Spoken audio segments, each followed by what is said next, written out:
Bismillahirrahmanirrahim. Assalamu alaikum dear aspirant. Hope so all of you are fine and doing well. My name is Zishan Ali. आज मैं आपके लिए लेके आया हूँ डॉन न्यूज़पेपर से ओपिनियन का एनालिसिस पब्लिश हुए 22 जुलाई 2024 को। ये हैं जी एडिटोरियल जो कि मैं डिस्कस कर चुका हूँ। इस वीडियो के अंदर हम ओपिनियन पे बात करेंगे। सबसे पहली जी ओपिनियन है हाई रिस्क गेम। ठीक है, इसमें मलिहा लोधी बात करती हैं पाकिस्तान की करंट जो पॉलिटिकल सिचुएशन है इसके बारे में बताएंगी। और आप जानते हैं मलिहा लोधी का जो ओपिनियन है वो बड़ा ही अहम होता है। यूएस यूके यूएन के अंदर पाकिस्तान की तरफ से एम्बेसडर रह चुकी हैं। और पॉलिटिकल इशू हो, उसके अलावा सोशल इशू हो, ये सारा आप जानते हैं कि आपके कंपटीशन एग्ज़ाम का पार्ट है। इंटरव्यू के अंदर भी क्वेश्चन इसके रिलेटेड पूछे जाते हैं। ठीक है जी, सबसे पहले हम बात करेंगे कि मुल्क के अंदर पॉलिटिकल जो है वो टर्मोइल है, ख़राबियाँ हैं। टर्मोइल का मतलब है डिवीजन देखने को मिल रही है। करंट कोलिशन गवर्नमेंट जो है वो ख़ास तौर पे अभी जो सुप्रीम कोर्ट का डिसीजन आया है पीटीआई की फेवर के अंदर, ठीक है, तो दोबारा जो है मुल्क के अंदर एक बेचैनी है। और उसके अलावा आपस में जमातें जो हैं वो डिवाइड का शिकार हो रही हैं। जिस तरह सुप्रीम कोर्ट के डिसीजन को मरीम नवाज़ ने खुल्लम खुल्ला जो है इसको अपोज़ किया। ठीक है, नवाज़ शरीफ साहब भी खुश नहीं हैं। सुप्रीम कोर्ट ने जो पीटीआई को रिज़र्व सीट दी हैं और पीटीआई के ऊपर से जो बैन हटाया है। ठीक है, कंट्री नीड पॉलिटिकल काम। तो मलिहा लोधी कहती हैं कि अब जादू की जप्फी चाहिए, सियासतदान आपस में अपनी इंटरेस्ट छोड़े, जप्फियाँ डालें, मुल्क में सुकून लेके आएँ, स्टेबलाइज लेके आएँ ताकि इकोनॉमी को ठीक कर सकें। मज़ीद टेंशनें जो हैं बढ़ा के आप मुल्क के निज़ाम को बेहतर नहीं कर सकते। आगे हमारी जो इकोनॉमी है वो अनस्टेबल है, तो अगर आप इस तरह की हरकतें करेंगे तो मुल्क में मज़ीद परेशानियाँ आएंगी। ठीक है, तो कहती हैं कि गवर्नमेंट जो कोलिशन गवर्नमेंट है पीएमएलएन जिसको लीड कर रही है वो ट्राई कर रही है कि पीटीआई को बैन कर दिया जाए। तो कहती हैं कि इससे मुल्क के अंदर एक सीरियस किस्म की मिसअंडरस्टैंडिंग जो है वो बनेगी। और इससे कहता है कि एक मुल्क का जो निज़ाम है ये दरम बरम हो जाएगा और इससे काफ़ी ख़राबियाँ देखने को मिलेंगी। ठीक है, तो इसके बारे में कहती हैं कि मुल्क के अंदर एक नई ख़राबी पैदा हो गई है। पीटीआई को बैन करने का सोचा जा रहा है, इससे क्याओस पैदा हो सकता है, इंतशार पैदा हो सकता है। पॉलिटिकल स्टेबिलिटी ज़रूरी है इकोनॉमिक स्टेबिलिटी लाने के लिए, इकोनॉमिक इश्यूज़ को हल करने के लिए। पीटीआई की जो लीगल विक्ट्री हुई है, सुप्रीम कोर्ट ने पीटीआई को जो है वो हक में जो डिसीजन दिया है, तो इससे कहता है कि जो करंट गवर्नमेंट है वो पैनिक का शिकार हो गई है। पीटीआई जो है आप जानते हैं कि ये अब नेशनल असम्बली के अंदर एक लार्जेस्ट पार्टी बन गई है। और पीएमएलएन जो है उसकी जो कोलिशन गवर्नमेंट है उसकी जो मेजॉरिटी है वो लॉस हो रही है। जिससे कहता है कि पीएमएलएन जो है उसका रिस्पांस जुडिशरी की तरफ भी बड़ा ही हार्श है। ख़ास तौर पे कोर्ट के अंदर जो जजमेंट हुई है उसको वो पसंद नहीं कर रहे। इवन कि मरीम नवाज़ ने कहा था कि जो जजेस हैं इन्होंने अपने ज़मीर फरोश किए हैं पीटीआई जो है उसको खुश करने के लिए। तो पीएमएलएन जो है वो ये दूसरी तरफ ये भी कह रही है कि कोर्ट जो है इस डिसीजन को दोबारा रिव्यू करे। ठीक है, और पीटीआई को दोबारा बैन किया जाने का सोचा जा रहा है। ठीक है जी, और आप जानते हैं अताउल्लाह तारड़ साहब जो कि शहबाज शरीफ की कैबिनेट में पाकिस्तान के फाइनेंस इंफॉर्मेशन मिनिस्टर हैं, इनका भी बयान आया था कि हमने पीटीआई को बैन करना है। लेकिन जी जो हमारे डिफेंस मिनिस्टर हैं ख्वाजा आसफ साहब और जो हमारे जो डिप्टी प्राइम मिनिस्टर हैं इसहाक डार साहब, इन्होंने कहा था कि हम मज़ीद अभी इसके ऊपर जो है वो बातचीत करेंगे। ठीक है, तो कहता है कि जो पीटीआई के ऊपर बैन किया जा रहा है ये फिल्मसी का मतलब वीक कोई बेस है, कोई बड़ी इसकी वजह नहीं है। जस्ट फिल्मसी ग्राउंड की बेस पे, मामूली से मसाइल की बेस पे पीटीआई को बैन किया जा रहा है। और कहता है कि गवर्नमेंट की जो जस्टिफिकेशन है ना पीटीआई को बैन करने की, ये कमज़ोर है, कोई इतनी बड़ी नहीं है। ठीक है, लीगल एक्सपर्ट जो हैं वो कह रहे हैं कि सुप्रीम कोर्ट के ऊपर जो डिसीजन आया है उस पे जी जो ख़ास तौर पे कोलिशन गवर्नमेंट है, ठीक है, उस डिसीजन पे जो है वो डाउट कर रही है और वो चाह रही है कि सुप्रीम कोर्ट जो है वो इस को दोबारा रिव्यू करे। कहते हैं कि सुप्रीम कोर्ट का जो ये भी रोल हुआ है पीटीआई को रिकॉग्नाइज़ करने में एज अ पॉलिटिकल पार्टी, इससे कहता है कि पीटीआई के ऊपर जितने भी बैन हैं वो हटा लिए गए हैं, और अगर दोबारा इन्होंने इस पे बैन लगाया तो सुप्रीम कोर्ट जो है वो करंट कोलिशन गवर्नमेंट के अगेंस्ट जाके एक जो कंटेम्प्ट ऑफ कोर्ट है उसमें जो कोर्ट की बेहरमती है उसकी वजह से कोलिशन गवर्नमेंट को उससे भी अकाउंटेबिलिटी कर सकती है। तो इससे कहता है मुल्क के अंदर जो है मज़ीद पोलराइजेशन बढ़ती जा रही है। पीटीआई जो है इसके अंदर भी एक जो हलचल मची हुई है, और कहता है कि जो डेमोक्रेटिक वैल्यूज़ हैं उनको जी लॉस किया जा रहा है, इंटरनेशनल क्रिटिसिज्म देखने को मिल रही है। दूसरी तरफ मुल्क की इकोनॉमी रिस्क जो है वो बड़ी ही ख़राब है, इकोनॉमी हमारी जो है वो स्टेबल नहीं हो रही। ठीक है, महंगाई कितनी ज़्यादा है आपको पता ही है, डेली खाने पीने की चीज़ें जो हैं वो अफोर्ड करना मुश्किल होता जा रहा है। दूसरी तरफ जो सियासतदान आपस में लड़ाई झगड़े कर रहे हैं, इससे मुल्क की स्टेबिलिटी मज़ीद कमज़ोर हो रही है। ठीक है, इन्वेस्टर जो हैं पाकिस्तान में इन्वेस्ट नहीं करना चाह रहा। आईएमएफ ने जो हमें पैसे दिए हैं, तो मज़ीद अगर आपने आईएमएफ से पैसे लेने हैं तो जब वो देखेगा कि मुल्क के अंदर हाल ही कोई नहीं, ये आपस में लड़े जा रहे हैं, तो आईएमएफ ने भी पैसे नहीं देने। ठीक है, तो ये कह रही हैं जी मलिहा लोधी साहिबा कि जितना भी ये जो हमारे पास मुल्क के अंदर सिविल सोसाइटी है, मीडिया है, लायर्स हैं, ये जितने भी ह्यूमन राइट्स की बात करते हैं, वो जो पीटीआई के ऊपर बैन किया जा रहा है उसको कंडेम कर रहे हैं, अपोज कर रहे हैं। पीपल पार्टी जो है अभी भी जो है हेजिटेट कर रही है, ख़ास तौर पे कोलिशन गवर्नमेंट के इस डिसीजन पे, इनसिक्योरिटी पे। तो ये सारा हालात चल रहे हैं। गवर्नमेंट जो है उसको चाहिए कि अपना ये जो उनका प्रपोज़ल है बैन करने का, इसको दोबारा रिकन्सिडर करे। इवन डिफेंस मिनिस्टर साहब जो हैं उन्होंने भी कहा है कि इस तरह की प्री मेच्योर अनाउंसमेंट जो है ये मुल्क के लिए अच्छा नहीं है। ठीक है, पीएमएलएन के अंदर भी काफ़ी जो है लीडर्स जो हैं, काफ़ी जो लोग हैं वो भी पीटीआई को बैन करने के हक़ में नहीं है। ठीक है जी, तो इसके लिए कहते हैं कि बड़े ही प्रूडेंस मीन के बड़े अक्लमंद के साथ, अक्लमंदाना जो है एटीट्यूड के साथ जो है पॉलिटिकल डिसीजन करने की ज़रूरत है। जितनी भी अपोजिशन जो पार्टीज़ हैं वो आपस में डायलॉग करें, इकोनॉमिक चैलेंज को एड्रेस करें, नेशनल इंटरेस्ट की बात करें, हिस्टोरिकल जितनी भी इनके दरमियान आपस में तज़ाद हैं, जो फेलियर्स हैं उनको इस तरह से ख़त्म कर सकते हैं। इसके लिए कहता है कि जितने भी हमारे पास पॉलिटिकल कन्फ्लिक्ट है उनको जी आप साइड पर रखें, फ़िलहाल मुल्क के अंदर डेमोक्रेसी लाएँ, पॉलिटिकल माहौल को स्टेबल करें ताकि इकोनॉमी स्टेबिलिटी यहाँ पे आ जाए। तो ये जस्ट आपने देख लेना है कि जी जितनी भी मिस रीडिंग पैदा हो रही हैं, मिसकंसेप्शन पैदा हो रही हैं, ख़ास तौर पे पीटीआई को बैन को लेके, इससे कहता है मुल्क के अंदर टर्मोइल है, पॉलिटिकल टर्मोइल है। गवर्नमेंट जो है उसको चाहिए कि ये जो आप एक गैम्बल खेलने जा रहे हो जिसमें बहुत ज़्यादा रिस्क है, गैम्बल आपको पता है जुए को कहते हैं, इससे मुल्क की पॉलिटिकल इकोनॉमिक जो स्टेबिलिटी है उस पर काफ़ी असर पड़ेगा अगर आपने पीटीआई के ऊपर बैन किया। उसके बाद है जी दूसरा हमारे पास ओपिनियन है क्राइसिस ऑफ गवर्नेबिलिटी। ये जी उमैर जवेद है, लम्स के अंदर सोशियोलॉजी के टीचर हैं। ठीक है, तो गवर्नेंस आप जानते हैं किसी भी मुल्क को चलाने के लिए गवर्नेंस वो निज़ाम है जो कि रहनुमाई देता है। गवर्नेंस से आप किसी भी मुल्क की जो हालात हैं वो अच्छे भी कर सकते हैं, अगर गवर्नेंस बैड हो तो मुल्क के हालात भी ख़राब हो सकते हैं। तो उमैर जवेद कहते हैं कि पाकिस्तान का जो इकोनॉमिक एरिया है उसमें अगर आप चाहते हैं बेहतरी आए तो इसके लिए कहता है कि स्टेट जो है वो अपने पर्सनल जो शो इन्होंने लगाया हुआ है, आपस में लड़ाई कर रहे हैं, उनको छोड़ें, अपने बेनिफिट्स जो हैं उनको छोड़ के मुल्क के जो हक़ में जो है वो बात करें। ठीक है, तो वही कहानी ये सुनाएंगे कि मुल्क के अंदर जो है वो गवर्नेबिलिटी का क्राइसिस देखने को मिल रहा है। अदील मलिक और ये माया ट्यूडर जो है ना, ये दो इंटेलेक्चुअल हैं, इन्होंने पाकिस्तान के अंदर जो क्राइसिस ऑफ गवर्नेबिलिटी है और डेमोक्रेसी है इसके बारे में इन्होंने लिखा है कि पाकिस्तान की जो क्राइसिस है ख़ास तौर पे पिछले कुछ सालों से गवर्नेंस को लेके वो जो है डीप होता जा रहा है। अच्छी गवर्नेंस के लिए अकाउंटेबिलिटी ज़रूरी है, लीडरशिप का होना ज़रूरी है और अच्छी मैनेजमेंट का होना ज़रूरी है। ठीक है जी, गवर्नेंस जो है आप जानते हैं जितने भी हमारी ब्यूरोक्रेसी है वो गवर्नेंस के ज़रिए ही मुल्क जो है वो चलाती है।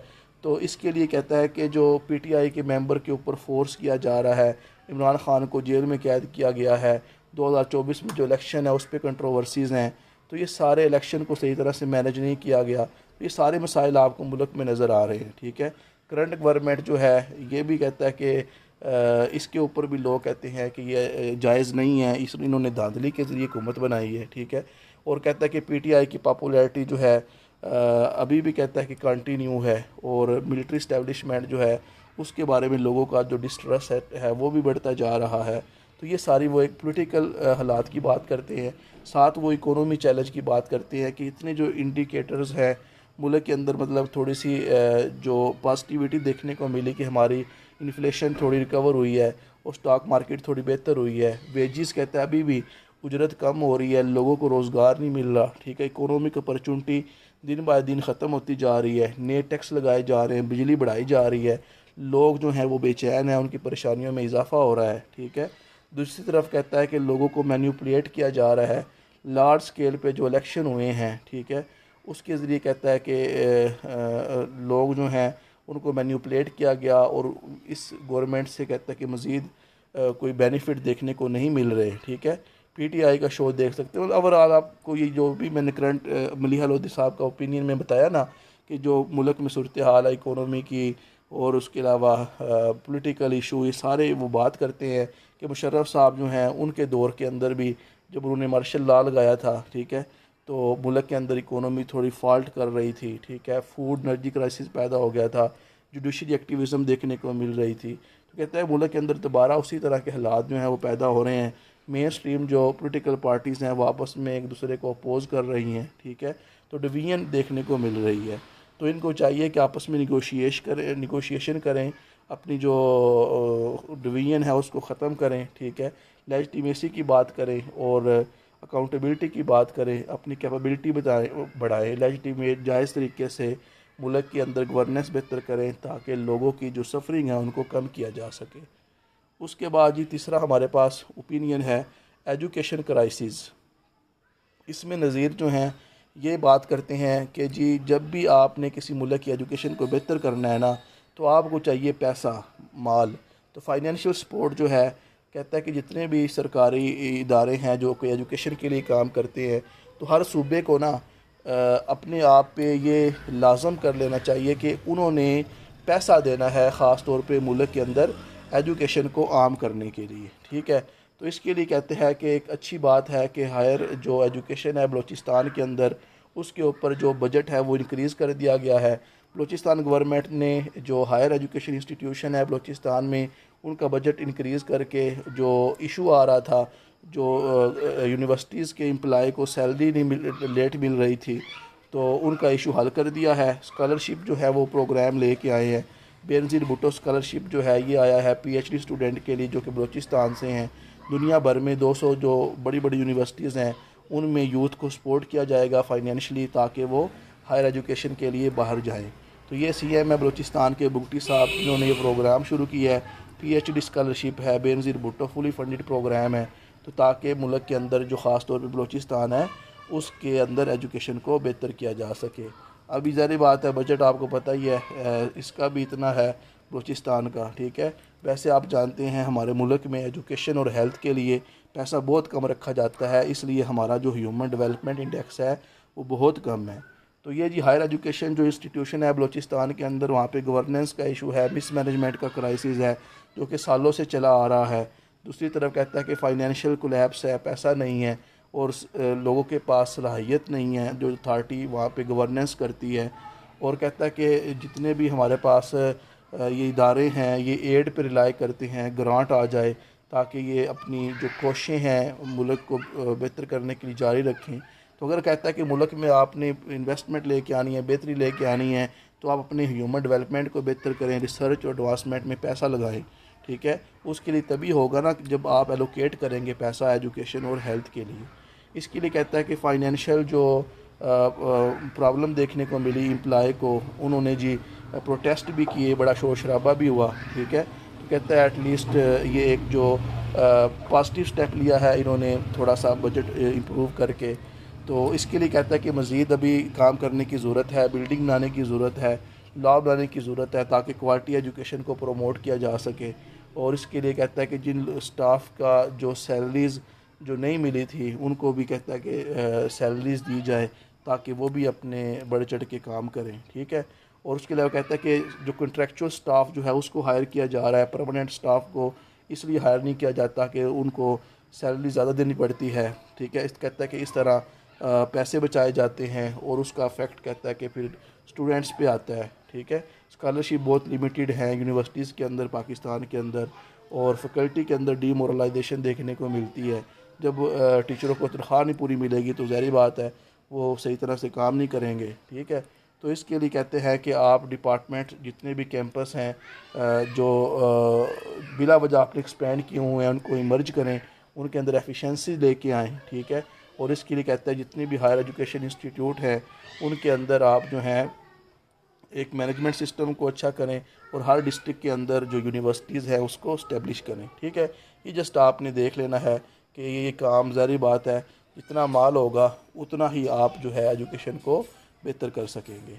उसके बाद लास्ट पे है जी रिस्ट्रिक्टिंग वुमेन। ठीक है, ये जी जेंडर की बात करेंगी, फ़ीमेल की बात करेंगी हुमा यूसुफ कि पूरी दुनिया के अंदर वुमेन के अगेंस्ट नरेटिव होता है, बयानियाँ देखने को मिल रही हैं और कहता है कि इससे पूरी वर्ल्ड के अंदर डिफरेंट चेहरे नज़र आ रहे हैं जो कि वुमेन के अगेंस्ट हैं। ठीक है, तो डिफरेंट इसमें वो एग्जांपल देंगी कि जी दुनिया के अंदर वुमेन के अगेंस्ट जो है वो बयानियाँ देखने को मिल रही हैं, डेमोक्रेटिक अरोयन देखने को मिल रहा है। ठीक है, और कहता है कि ग्लोबल वर्ल्ड में जो सेक्सियस्ट पॉलिसी है, मतलब जो जीनस की बेस पे मेल और फीमेल की बेस पे उसमें इजाफा देखने को मिला है। कहता है कि वुमेन पूरी दुनिया के अंदर जो हैं उनको जी जो जेंडर की बेस पे उनके सेक्स की बेस पे जो है वो कहता है कि उनके साथ नाइंसाफ़ी की जाती है और उनको दबाया जाता है पॉलिटिकल डिस्कोर्स के अंदर। जिस तरह आप जानते हैं चाइना के प्रेसिडेंट या फिर अमेरिका जो इतना बड़ा सुपर पावर है उसकी कोई वुमेन कभी प्रेसिडेंट नहीं बनी। ठीक है, वाइस प्रेसिडेंट बनी है लेकिन प्रेसिडेंट आपने नहीं देखी होगी। ठीक है, तो इसको लेके वो बात करती हैं कि जो वुमेन है ना उनके राइट का इशू है, डेमोक्रेटिक जो उनका हक है उसको ख़राब किया जा रहा है। और बात करती हैं कि जितनी भी स्टेट्स हैं वो फीमेल की जो रिप्रोडक्टिव राइट्स हैं उनको कंट्रोल करती हैं और पनिशमेंट वीक हैं, ख़ास तौर पे इनफेक्टिव लाज हैं जो कि वुमेन की सेक्सुअल हरासमेंट को लेके, वायलेंस को लेके, वर्क और वोटिंग प्लेस को लेके पुलिसेस नहीं बनाई जा रही, जिससे कहता है वुमेन्स की जो एबिलिटी है ना वर्क करने की, ठीक है, वो मुतासर होती है। ठीक है, इसके लिए कहते हैं कि पुराने ज़माने के रोल जो हैं वो वुमेन को दिया जाता है कि घर पे बैठें और मदर का रोल जो है वो अदा करें। ठीक है, लेकिन इसमें जो कहती हैं कि no gender equality without sexual and reproductive health and rights. तो फीमेल की जो रिप्रोडक्टिव हेल्थ है के राइट्स हैं वो दिए जाएं, उनकी ख़ास तौर पे प्रेगनेंसी के इश्यूज जो हैं उनको हल किया जाए ताकि जेंडर इक्वलिटी लाई जाए और तमाम जो वुमेन हैं वो आपस में मिलजुल के काम करें। आप जानते हैं कि I want to be heard, आप देख सकते हैं वुमेन अपने राइट्स की बात कर रही हैं। पाकिस्तान के अंदर हाफ से ज़्यादा पॉपुलेशन ऑलमोस्ट हाफ वुमेन है। जब तक इनको आप बेहतर नहीं ना करेंगे आपकी इकोनॉमी भी ठीक नहीं होनी। ठीक है, तो साथ वो यूनाइटेड स्टेट की बात करती हैं कि वहाँ पे अभी भी रिप्रोडक्टिव जो राइट्स हैं एक इशू है आपस में। कहता है कि बड़ी वहाँ पे पॉलिटिकल इवेंट्स होने के बावजूद अभी भी वुमेन के जो राइट्स हैं उनके ऊपर एक पॉलिटिकल बैटल ग्राउंड जो है उस पर झगड़ा देखने को मिलता है। चाइना की बात करती है कि वहाँ पे थर्ड टाइम जी जिनपिंग जो है प्रेसिडेंट बन के आए हैं, वो भी कहते हैं कि वो मैन के अगेंस्ट है, जेंडर इनक्वालिटी वहाँ पे भी नज़र आती है। तो वो स्प्रेस करते हैं फेमिनिस्ट मूवमेंट को और वो मैन को इनकरेज करते हैं कि वो घर में ठहरें और घर के काम करें। ठीक है जी, इसी तरह कहते हैं कि पॉलिटिकल जो हमारा कल्चर है दुनिया का उसमें भी जेंडर पोजीशन कहता है कि नहीं दी जा रही। ठीक है, बेहतरी भी है लेकिन वैसे ही उन्होंने जो है वो एक तनकीद की गई है, एक उन्होंने क्रिटिकल पॉइंट ऑफ व्यू से अपनी जो नरेटिव हैं उनको शो किया है। ठीक है जी, मेन पैट्रियार्कल सोसाइटी है, मेल डोमिनेंट सोसाइटी जो है वो देखने को मिलती है। ठीक है, वो मैन को कहता है कि पॉलिटिकल जो स्पेस है उससे निकाला जा रहा है। वो मैन जो है उनकी जो पॉलिटिकल स्पेस होनी चाहिए वो नहीं दी जाती। पुअर और जो वो मैन को जी मार्जिनलाइज किया जाता है, मतलब जो उनके बेसिक हक है उससे उनको महरूम रखा जाता है, जो कि डेमोक्रेटिक वैल्यूज़ की सरासर जो है कह लो कि तरतीब है, डेमोक्रेटिक वैल्यूज़ की के साथ इनजस्टिस है। ठीक है, रिसेंट फिर वो ये दो वुमेन हैं इनकी बात भी करती हैं। ठीक है, कि इनके साथ जो है वो पैट्रियार्कल ऑपरेशन हुआ और एंटी वुमेन जो है नरेटिव पूरी दुनिया के अंदर जो है वो देखने को मिल रहे हैं। सो जी इसके लिए कहती हैं कि जो वुमेन की बॉडी जो है उससे आप अपनी अटेंशन डाइवर्ट करें, वुमेन को भी एक इक्वल इंसान समझा जाए, उनको इकोनॉमिक ग्रोथ के अंदर, क्लाइमेट रेजिलियंस पॉलिसी के अंदर, पब्लिक सर्विस डिलीवरी की जो है उनके अंदर उनको इम्पोर्टेंट मुकाम दिया जाए। ठीक है। और जितनी भी सियासत इस्तेमाल की जाती है वुमेन को जो है वो ऑब्जेक्टिफाई करने के लिए उनको ख़त्म करें। जितने भी सब्सटेंटिव इशू हैं उनके अंदर वुमेन को जो है वो शामिल आप कर लें। ठीक है जी। और एंटी वुमेन नरेटिव जो है इससे वुमेन की पोलिटिकल पार्टिसिपेशन रुकती है। जब वुमेन की पार्टिसिपेशन रुकेगी तो मुल्क की डेमोक्रेसी स्ट्रॉन्ग नहीं हो सकेगी। तो आप वुमेन की एजुकेशन को प्रायोरिटी दें, हेल्थ केयर को, सोशल वेलफेयर को, ताकि वो इक्वली जो है वो काम कर सकें। इसके लिए आपको जी पॉलिटिकल डिस्कोर्स करने की ज़रूरत है और इनकी इक्वलिटी के लिए जेन्युइन आपको एक्टिविज़म के साथ काम करने की ज़रूरत है, ताकि वुमेन की जो पार्टिसिपेशन है वो डेमोक्रेटिकली बेहतर हो और उनको तमाम जितने भी माशरे के अहम पहलू हैं उनमें शामिल उनको किया जाए। ठीक है। सो जी ये जस्ट थे आज के ओपिनियन। उम्मीद करता हूँ आपको अच्छे लगे होंगे। लाइक करें, सब्सक्राइब करें, कमेंट करें। मिलते हैं नेक्स्ट लेक्चर में। दुआओं में याद रखिएगा। अल्लाह हाफिज़।